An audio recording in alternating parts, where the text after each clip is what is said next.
I gotta say how old I am? No, just kidding. Okay, my name is Tou Xaiko Lee. I was born in 1979, so I'm 37. Yeah. And then where do you live currently? Okay, sorry. Right now I live in the Frogtown neighborhood of St. Paul, Minnesota. Okay. You say where you're from? So if we mess up, just keep going, right? Yeah, or you can go back and re-say it. Okay. And then where are you from? Okay. These are like deep questions. Okay. I feel like I need a second just to think about No, go ahead. A pause.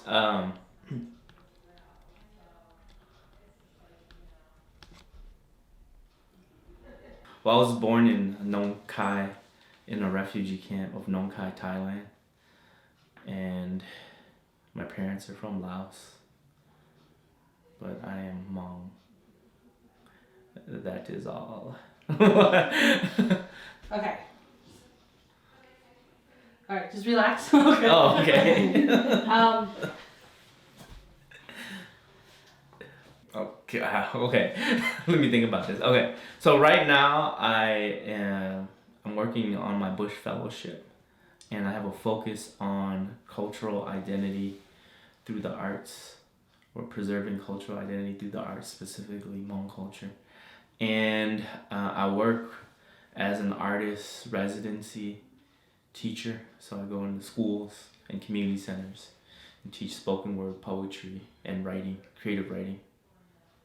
Yeah.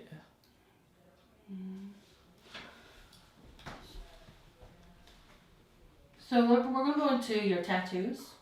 So why did you decide to get your tattoos? Like, what was your purpose? Specifically the Hmong motif one. Yes. Yeah, that's right. Yes, those. I was actually in Thailand in 2008 and 2009, and I had the thought and the idea of getting a tattoo of Hmong, that Hmong cultural influence tattoo. So I saw that my aunt was sewing her own bandao, and she lived in a village in northern Thailand near Chiang Rai. So I took a picture of her bandao, and then I had an artist in that village called Huiku. I had him redraw the bandao into more of a tattoo image, because it originally had colors in it, right? And so then after he was able to redraw it, we had a tattoo artist implement the tattoo. And he was like a local Thai tattoo artist that was in the city nearby the village. So that's this one right here. And then when I went to Hmong Tet, or Bangkok, I got this one, which was also, and this one. I got this one and this one. And then my aunt told me that the bandao ku, or the snail spiral, means protection. Yeah. And so that was part of the idea behind that tattoo. And then when I came back to the United States, this was actually not colored in at one time. And so there was a tattoo artist at A1 Tattoo named, I forgot his name, but there was a tattoo artist at A1 Tattoo that actually did bandao for a friend of mine named Chao Chi, who also has a bandao tattoo. And so then he was able to color it in and stuff. Can we have you go through that part about your aunt sewing the bandao again? Is this the final take, or kind of? No, we're gonna go. We're gonna. Because I realized I kind of rambled through that story. Okay. No, it's fine. Cause what's gonna happen too is we're gonna ask you the same questions again. Oh, okay, good. The first time you start trying to gather your thoughts, and the second time we ask you again. So okay, good. Because you already said it, it's more clear to you. Yes, yes, that would be awesome. I have a question. What is the frame right now? Like when he's talking about this, do we see him talking about his art, or are we just seeing his face? As of right now, it's here to here. Okay. This is getting the rest of that. Got it. Okay. And plus, right now the zoom is really tiny, so I can't really go back any further, Okay. unfortunately. Okay. Sure. Okay. Oh yeah, you guys want to see it? This is it right now. Yeah, and So then then so you do have some flexibility to move too then a little Mhm. bit. Okay. You want to get more of his tattoos in this frame too? I think it's interesting when he's talking and he's pointing them Yeah, out. and so I just want to make sure if that's something Yeah, that we and need But to if see. you're I can try doing it that. oh, on- you're doing it on the other Yeah, camera. then I was that's gonna say, fine. if you're doing it on your other Should I camera. move No. back? I can bring this down a little more. No, if you're doing that one already, that's fine too. I just On that one? Is that the okay one that with you're you? carrying. That's cool. I think I'll do this one too, Okay. cause I have room to zoom in if I have to. Can you hold this?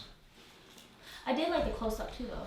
Yeah, well, the reason why the close-up is because then he's like, there's more, Yeah. you can see emotion, and then Yeah. the details, I was just like, if Tou Xaiko could just get it from this camera. And I think that And one's fine. especially if you're doing the layout, Yeah. it would work. No, it's- However, It's okay. I can zoom in with this when Okay. when I'm editing, okay. cause I'm gonna be outputting in 1080p. With how about these two things over here? Would it be cropped? Like that? Yeah, if I zoom it in. Okay. Otherwise, it doesn't bother me too much that it's there. Oh, this. I actually kind of like it there. You do? Yep. You like those? Yeah, I don't mind seeing the stuff in the background. Yeah. A lot of people are like, oh, we gotta hide this stuff. How about the Like, corner? Is this in there? Yeah. There's part Oh, of shoot, this. yeah. Okay. Could we intentionally have the light? On. No, not on, but like move it, position it so it looks like that. Yep. There we go. Yeah. Yeah? Or should I move it in more? That's fine. Okay. Okay. Are we rolling camera? We are. Okay. So let's go back and if you can give us that Yeah. story again with your aunt, but this time just look at me. Okay. We already have you looking down with your tattoos, but just like, Okay. Just look at you the whole time. You're saying. well, yes. Okay. I'll try to. Okay. Yeah. All right. Can you ask the question again? So yeah, so why did you just decide to get your tattoos? What is the story behind it? Yeah. So in 2008, I was in Thailand, and I was there for a project through the Jerome Study Grant to connect to my cultural roots and identity. And so I was staying in a village in northern Thailand called Hoi Ku, and it was close to Chiang Rai, and that's where my aunt lives. And so I lived with them for 2 months, and then my aunt, or I thought of getting the idea of a bandao tattoo because I was thinking I'm in a village, you know, a Hmong village in Thailand, and I want to do something that will like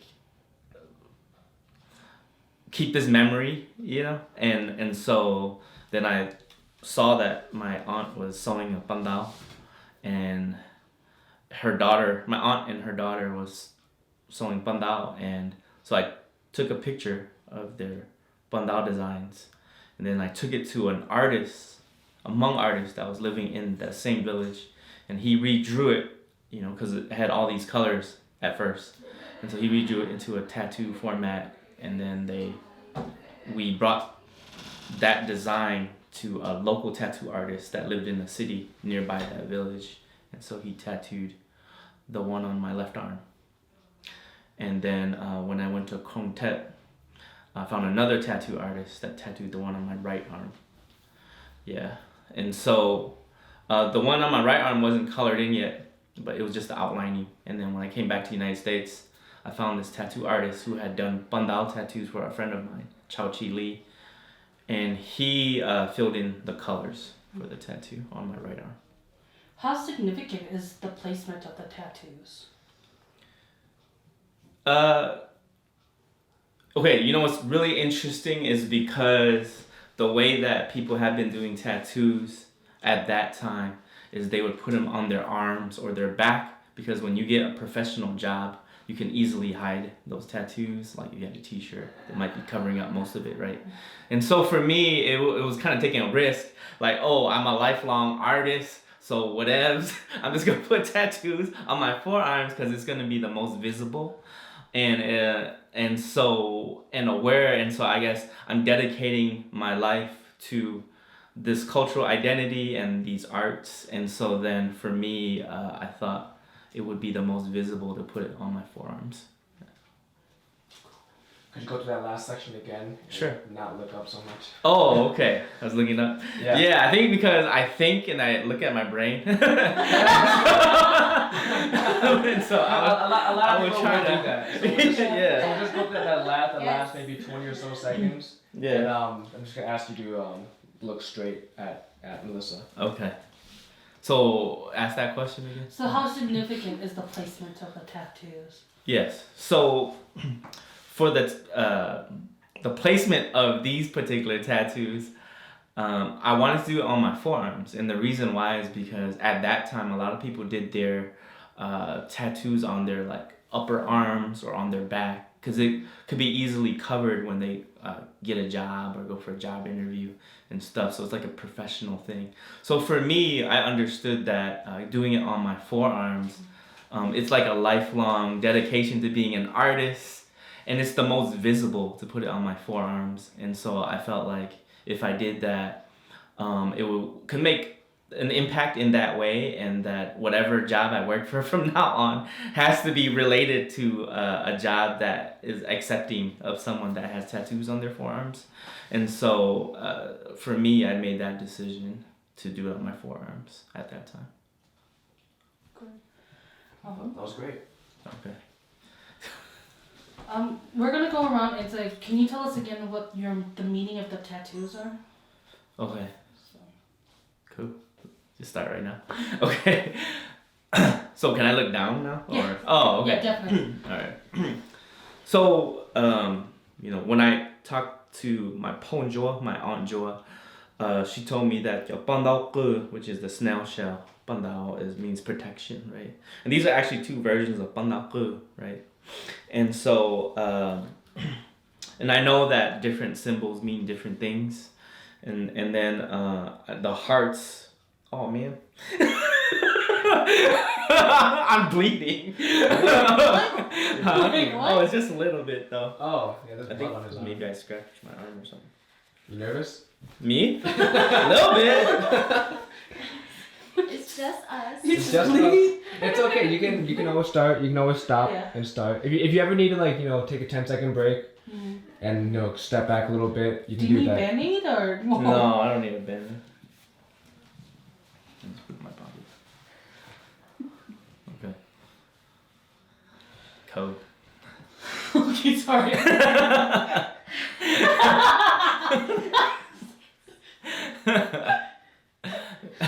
What? This has been bleeding the whole time. I didn't even notice I it. didn't realize. Oh, either. yeah. Okay, my bad. Yeah. Not laughing at your pain. We gotta hold it for a bit. But it started bleeding again. I want some I might have some alcohol I don't or want- something. something. Do you Yeah, use I don't want to put a something? band-aid on it because that looks weird. I feel like your tattoo got a band-aid. Bloopers. Neosporin. Neosporin, Yeah, do you I have can just give you some nurse Sure. so that it kind of closes it a little Okay. bit. Why Um, don't we And take then a- let's take a 5. Yeah. Okay. Look, So, these clothes talking to you. Yeah. But I will try my best. So I can Yeah. look down a little bit. Yeah, you can look but just down. don't look up. Got it. 2 Psych interview part 2. And whenever you're ready. Yeah, so the meaning behind these tattoos are that I asked my aunt, because it was the pandao that she designed, that her and her daughter Neng was sewing. So she said that these spirals are pandao ku, which translates to the snail shell, flower cloth snail shell. And so she said that pandao ku means protection, right? And these are different versions of pandao ku, the snail shell pandao. These hearts or pandao ple is a newer style of pandao, the hearts, and so this was the other design. So for me, it is about the symbols because I did ask what they meant, but it really represents my experience living in a Hmong village for 2 months, for the first time in my life, and my connection to my relatives that lived there, which are my cousins and my aunt. So how do you think Hmong cultural tattoos influence the Hmong identity?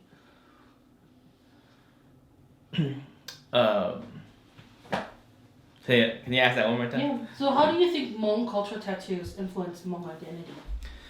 Yeah, so for me, I had an understanding that, for one, one way that historically that Hmong people have represented culturally are through their clothing, right? So they have bandao sewed onto their clothing.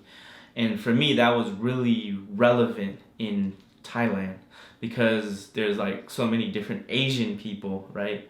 And the only way I could identify a lot of Hmong people is if they had some sort of like bandao or symbolic cloth that was sewed onto their clothing. And so so I understood that that was representation of our culture. And I think with this newer generation, that are getting into tattoos, and being that tattooing, it is something that is on, like the rise of like a lot of young people getting it. It's their way of representing their culture through tattooing in the same way that Hmong people have had bandao sewn onto their clothing, right? So that's what my take on this new generation getting tattoos of Hmong culturally inspired tattoos. Yeah. So what type of reactions have you received from having the tattoos? Initially, when I first got the tattoo, I think the first time I was really publicly out with my tattoos was at Hmong National Development. I'm trying to remember what year it was. I can't remember the year, but I'm trying to remember the city. But it was at Hmong National Development, which is a conference, right? Which you're really supposed to be professional. But I think I played the artist card, right? Where I just went in with